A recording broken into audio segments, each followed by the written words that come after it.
Bom, antes de falarmos sobre figuras de linguagem, vamos dar uma retomada em dois conceitos, tá?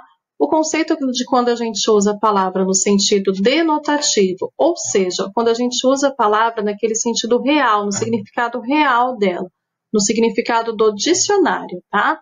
Mas nós também podemos utilizar as palavras no sentido conotativo, ou seja, que é um sentido que a gente atribui um valor afetivo, né? Nós utilizamos as palavras de uma forma criativa, né? Nós mudamos o sentido verdadeiro dessa palavra por uma outra que também já está conhecida, mas de uma forma criativa, de uma forma artística, tá? Então, quando a gente fala essa frase aqui, ó, eu tenho um gatinho. Quando eu falo a frase eu tenho um gatinho no sentido denotativo, eu estou querendo dizer o quê? Que eu tenho um filhote de um gato, aquele animal doméstico, aquele animal felino, né? E que esse gato é um filhotinho, né? Ele é pequenininho, por isso que eu uso a palavra gatinho. Mas eu também posso usar essa mesma frase, né? Para expressar que eu tenho um namoradinho, que eu tenho alguém que eu gosto, eu tenho alguém que sou apaixonada, né? Então eu falo, eu tenho um gatinho, eu tenho alguém que está comigo, eu tenho um menininho comigo, eu estou namorando. Então, eu estou falando assim, este gatinho eu falo no sentido conotativo. E quando eu falo de gatinho filhote, ou seja, no sentido verdadeiro dessa palavra, quando eu procuro no dicionário que seria gato, eu encontro que é um animal felino. Gatinho, diminutivo. Então, seria no sentido denotativo. Quando nós falamos em figuras de linguagem, nós estamos utilizando as palavras no sentido conotativo, tá? Ou seja, no sentido que não é aquele real do dicionário. O que seriam, então, as figuras de linguagem? As figuras de linguagem são os recursos expressivos que nós utilizamos para trabalhar com as palavras de um modo não convencional, tá? Ou seja, daquele modo não real, daquele modo não relacionado ao significado do dicionário, tá? As figuras de linguagem, elas são muito utilizadas na música e na poesia. Existem para mais de 15 figuras de linguagem, mas na aula de hoje nós iremos ficar apenas com algumas das mais utilizadas, tá? A primeira figura de linguagem que nós iremos conhecer chama personificação, mas ela também é conhecida como prosopopeia, né? Então, assim, se você estiver fazendo uma prova, estiver prestando o Enem, estiver fazendo o Saresp, ou qualquer concurso, ou qualquer prova aí que você vai fazer para entrar numa empresa, e aparecer perguntando algo sobre personificação ou prosopopeia, não se assusta, porque ambos são as mesmas coisas, tá? Se eu falar prosopopeia e personificação, eu estou dizendo o quê? Eu estou atribuindo naquela frase características humanas a seres que não são humanos, tá? Então, como assim, professora? Peraí que eu vou dar um exemplo. O sol, vê se não esquece e me ilumina. Preciso de você aqui. Na frase, o sol, vê se não esquece e me ilumina. Preciso de você aqui. Sol, ele não esquece ninguém, né? O sol não tem como esquecer.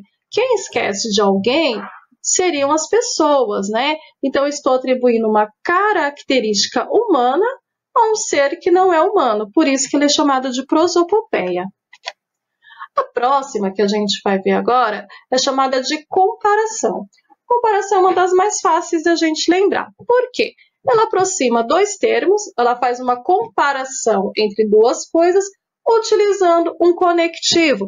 Esse conectivo pode ser o como, pode ser o tal qual, igual a, que nem, tá? Entre outros. Os mais utilizados é o como, tá? Nós vemos muito, em muitas e muitas frases como.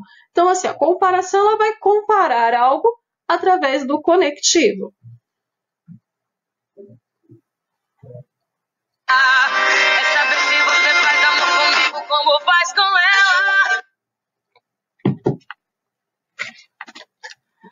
Nessa música aqui a frase é saber se você faz amor comigo como faz com ela, né? Tá vendo? A pessoa tá querendo comparar, né?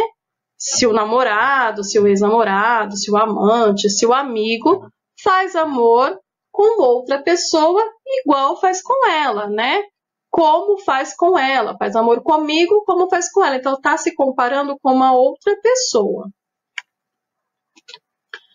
A metáfora, ela é muito parecida com uma comparação. Só que a metáfora, ela não aparece o conectivo. Ela vai fazer uma comparação de uma coisa com outra.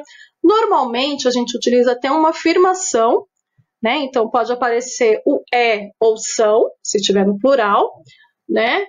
E a gente vê que está se comparando com algo, mas não é utilizado o conectivo. Ela é um filme de ação com vários finais. Ela é política aplicada e conversas banais. Aqui, ó, nessa música. Ela é um filme de ação com vários finais. Ela é política aplicada e conversas banais. Ninguém é um filme de ação, certo? Ninguém é política aplicada. Mas, neste caso, a pessoa está comparando alguém a um filme de ação e está também comparando este alguém a uma política aplicada, né? Então, tá vendo que aparece lá o é, neste caso? Então, eu já estou afirmando, eu estou fazendo uma comparação de uma pessoa com um filme de ação, eu estou comparando uma pessoa com política aplicada, mas eu estou utilizando uma afirmação, tá? É uma comparação que fica meio que subentendida, tá bom? Ai, professora, agora deu um nó aqui, eu não estou entendendo. Comparação e metáfora. Vamos dar uma retomada. Como seria essa frase se fosse uma comparação? Eu ia falar, ela é como um filme de ação. Usei o como, comparação. Como metáfora, ela é um filme de ação. Eu estou afirmando que ela é um filme de ação, entendeu? É a